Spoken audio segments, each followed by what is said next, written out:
Do you want to build your own stream of passive income, but aren't quite sure where or how to begin? I'm Nick and this is the Dividend Growth Income channel, and in today's video I'm going to walk you through exactly what I would do if I were starting over as a brand new investor with say $1,000 to get started, just a little bit of cash. Whether you're just getting into the market or you're resetting after a rough year, this methodology is built for long-term income, stability, and growth, and we're doing it with just 10 stocks. For each stock, I'll give you a couple of great options, and then I'll show you exactly which one I would personally pick right now and why. Then we're going to take a look at a sample portfolio built from these names, and I'll show you how to use dollar cost averaging and dividend reinvestment to turn it into a growing source of passive income over time. And just to be clear, this portfolio is not about maximizing your income today. It's a portfolio that's designed to grow, turning into a steady, rising stream of dividend income for years to come. We're also at a particularly volatile moment in the market here in 2025 with a lot of economic uncertainty right now, especially around tariffs and trade policy. There's a possibility we could enter a recession, and that's exactly why this could be a great time to get started. When prices are down, yields are up, uncertainty is high, long-term investors with a clear plan often come out ahead. So here's the plan. We're going to take a sample, $1,000, and invest $100 into each of these 10 stocks. Then I'll walk you through how dollar cost averaging and dividend reinvestment can help build that dividend snowball. And we'll see how this can grow over 1, 2, 5 years and beyond with consistency and patience. And notice I'm talking about buying in dollar amounts versus shares. With many brokerages these days, you don't need to buy full shares of these companies, and I personally use Fidelity, which allows fractional share investing, so I can buy in dollar amounts instead of shares. This means you can invest $100 into something like Apple or Microsoft, regardless of what the share price is. This feature is a game changer because it gives every investor access, whether you're starting with $100 or $10,000. For this example, we're starting with $1,000, splitting it 10 ways. So for the first $100 in this portfolio, let's look to mega cap tech. Two of the biggest, most dominant companies in the world are Apple and Microsoft. Both are proven winners with massive free cash flow, wide moats, and strong dividend track records, but there are some important differences. Microsoft is currently yielding 0.86%, and it's been growing that payout aggressively, 10% dividend growth last year, with a 5-year CAGR of 10% and a 14-year streak of annual increases. Apple, on the other hand, has a lower yield at 0.48%, while it also has a solid track record, 12 years of dividend growth. Its most recent raise was just over 4%, and the 5-year CAGR is around 5.5%.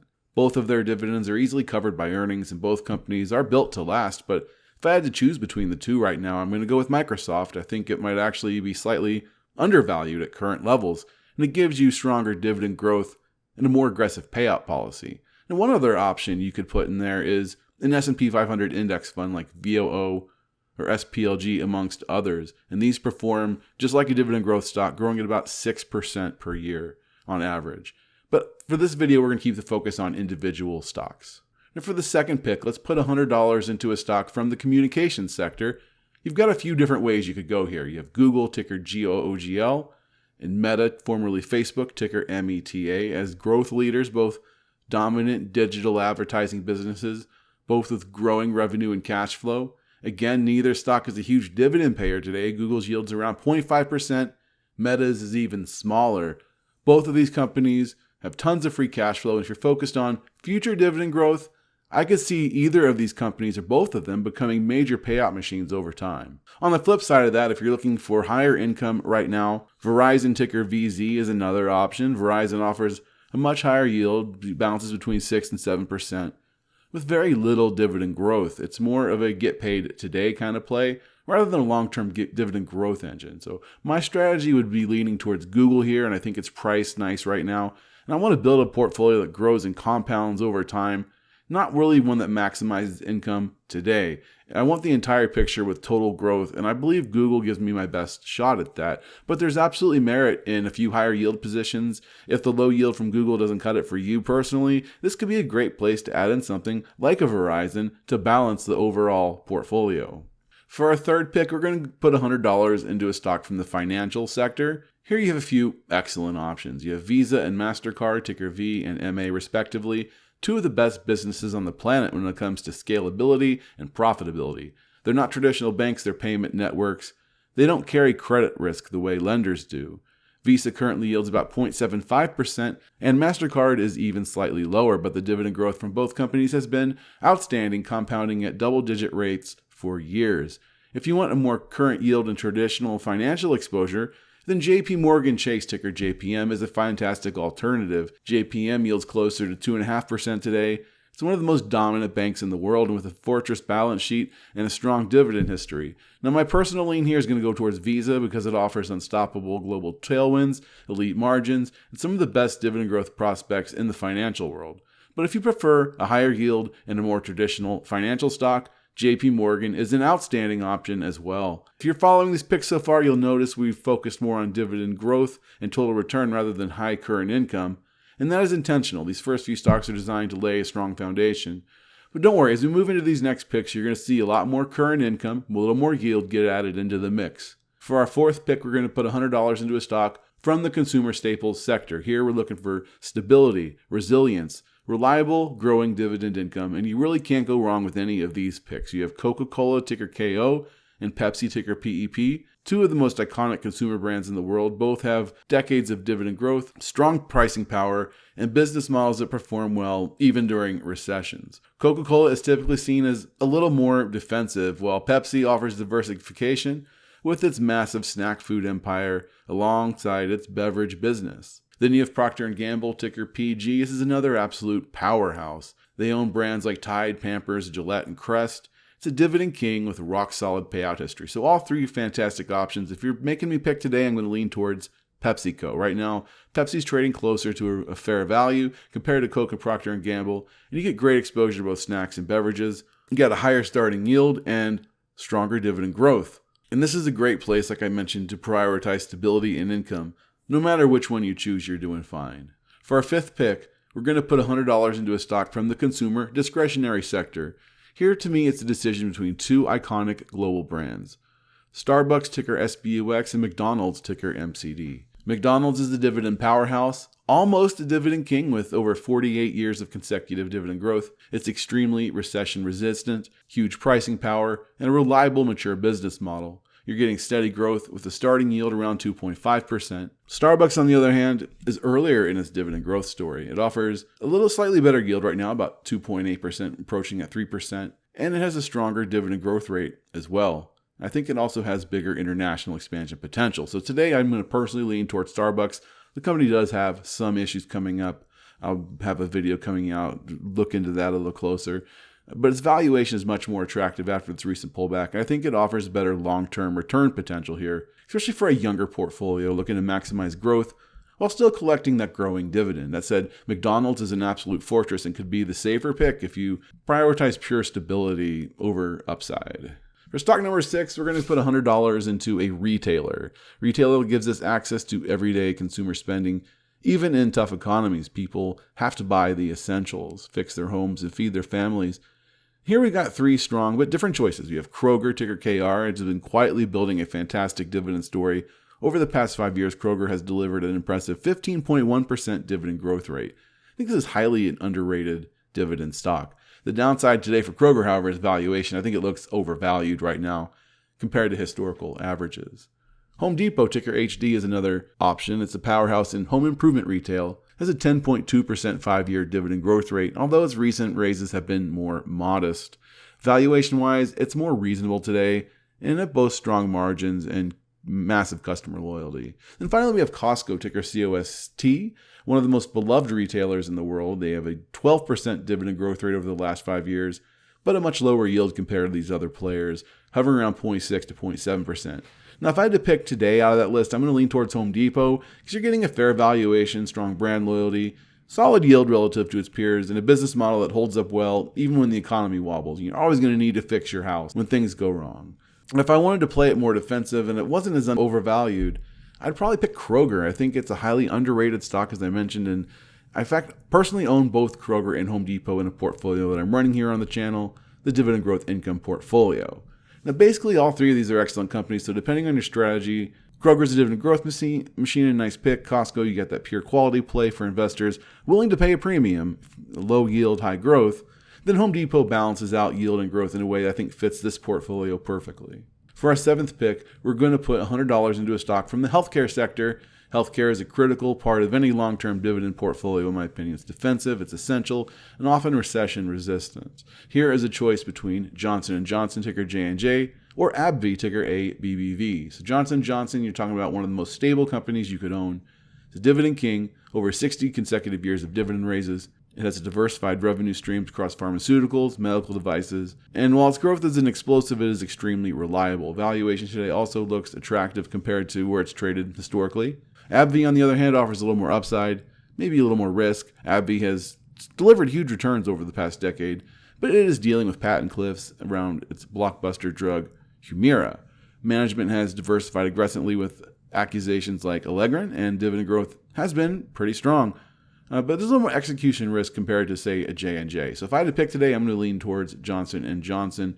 The valuation looks good. The balance sheet looks bulletproof. And it fits perfectly with the goal of building a steady, reliable income stream that you can grow quietly in the background for years to come. That said, if you want to tilt towards a little higher yield, a little more aggressive upside, I think AbbVie, perfectly reasonable choice as well. All right, for our eighth pick, let's put $100 into a stock from the industrial sector.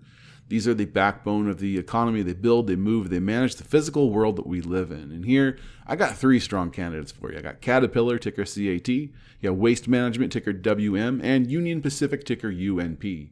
With Caterpillar, this is a global leader in construction and mining equipment. Highly cyclical, but it's a dividend aristocrat with a long track record of rewarding shareholders, especially during infrastructure booms. Then Waste Management, they operate an essential business. Garbage never stops moving. Waste Management has quietly become one of the best dividend growth stories in industrials, offering steady dividend growth, pricing power, and low volatility compared to more cyclical names like Caterpillar. Then we have Union Pacific. This gives you exposure to the railroads, which are irreplaceable parts of U.S. logistics. Railroads are basically duopolies in America, and UNP has a fantastic dividend track record, strong pricing power, huge economic moats tied to physical infrastructure. So if I had to pick today, it would be a toss-up between Waste Management and Union Pacific. I think Union Pacific's probably valued a little better, but I think I am leaning stronger towards Waste Management's business model. It's a little more defensive. I see a cleaner growth trajectory there, and it adds more stability to the portfolio without giving up too much long-term upside. But that said, I think these are all three excellent choices, depending on your personal risk tolerance and how aggressive you want to be inside the industrial sector. For our ninth pick, we're going to put $100 into a stock from the REIT sector. These are real estate investment trusts, a fantastic way to add steady income and real asset exposure to a dividend portfolio. And here are the two best options, I believe, would be Realty Income or Agri Realty, ticker ADC. Realty Income, ticker O, is nicknamed the monthly dividend company. It's one of the most well-known and reliable REITs out there. Offering a strong monthly payout, a long history of dividend growth, it currently sports a higher yield compared to Agri. Valuation-wise, Realty Income also looks pretty attractive right now, especially after recent pullbacks. Now, Agri Realty, meanwhile, it's a slightly smaller player, but it has grown faster than Realty Income over the past few years. It's extremely well managed, focuses on high-quality retail tenants. I think they offer a likely better return potential over the next 5 to 10 years if you're willing to accept a little less yield today. Personally, if I had to pick today based on valuation, though, I'm leaning towards Realty Income. You're getting a higher starting yield, so the better value. And rock solid reputation for monthly income, but a little more upside potential and faster growth there with Agri Realty. Both outstanding choices. For our 10th and final pick, we're going to put $100 into a stock from the energy sector or into another high yield opportunity. Here you have several different directions you can go. You got Chevron, ticker CVX. I think this is one of the largest and best run integrated oil companies in the world. It currently offers a strong yield over 4% with a fortress balance sheet and continues to buy back shares. After the recent sell-off in energy, Chevron looks very attractive today compared to historical averages. Then ExxonMobil is another option, bringing similar energy exposure with a slightly lower yield, strong upstream options, and a huge presence in global oil and gas markets. If you're willing to step outside of energy and lean purely into like a high yield play, and I think another option could be Altria, ticker MO, is a wild card you can consider here. They offer a very high dividend yield at 8%. It comes with a little more long-term risk tied to declining cigarette consumption trends and regulatory pressure. And of course, some investors just don't want to get into that particular industry. If you do, it does come with a respectable dividend growth rate as well. But personally, for this portfolio, I'm going to pick Chevron. You get strong current income, reliable cash flow, exposure to an essential sector that could perform very well if inflation were to stick around or if energy markets tighten, oil prices were to start climbing again as well. So that's it. Depending on your risk tolerance, ExxonMobil offers a slightly more diversified energy play, and Altria could juice that current income if you want higher immediate yield at the cost of taking on perhaps some more uncertainty. All right, so here is the sample portfolio built with my pick from the 10 stocks we just talked about. So we took $1,000, split it evenly, $100 in each stock. This is what the portfolio would look like as we started off. Our little portfolio here of Microsoft, Google, Visa, Pepsi, Starbucks, Home Depot, Johnson & Johnson Waste Management, Realty Income, and Chevron. That brings in a yield of about 2.7%, with an average annual dividend growth rate of about 8%. That means your initial $1,000 investment should spit out about $27 in dividends throughout the next year, but that's assuming you didn't continue to invest. So from here, the real magic happens when you stay consistent. By using dollar cost averaging, adding a set amount of money every month or quarter, and reinvesting your dividends back into the portfolio, you can accelerate the dividend snowball. This right here doesn't look like much with your initial investment. But over 1 year, 2 years, and 5 years more, that combination of new money and reinvested dividends plus organic dividend growth starts compounding on its own. So I put in a mechanism to project the dollar cost averaging portion, and over 1 year, say if you could invest just $100, you'd have invested about $6,000, which would pay out to about $167 over the next year. And if you had 8% dividend raises, you could project it would be closer to about $180, $190 in dividends for that next year. And dividends reinvested over that time would also bump that up, say, another $20 or $30. So realistically, you'd have a forward income of over $200 in that scenario, thanks to your consistent $100 a week investment. And the 2.69% that would be reinvested using DRIP and the 8% projected dividend growth over the next year. Now, if you could up that monthly contribution to say $200 a week, then suddenly you have a forward annual income over $300 in the next year. Do that for 2 years, and you'll have a portfolio valued well over $20,000 that's paying you almost $50 a month in dividend income, close to $600 annually, and the dividend growth plus reinvestment would almost certainly push you over that level. So in a few short years, you are starting to generate some real dividend income. Consistency does pay off, and I'm showing this in real time over the last few years with our dividend growth income portfolio that I've been building and sharing here on the channel, where I started the account with $100 and it's grown to over $40,000 in just 2.5 years, paying over $100 a month in dividends. And really the goal of this portfolio isn't to chase the highest yield today, it's to build a rising stream of income over time, powered by high quality companies that grow their payouts year after year.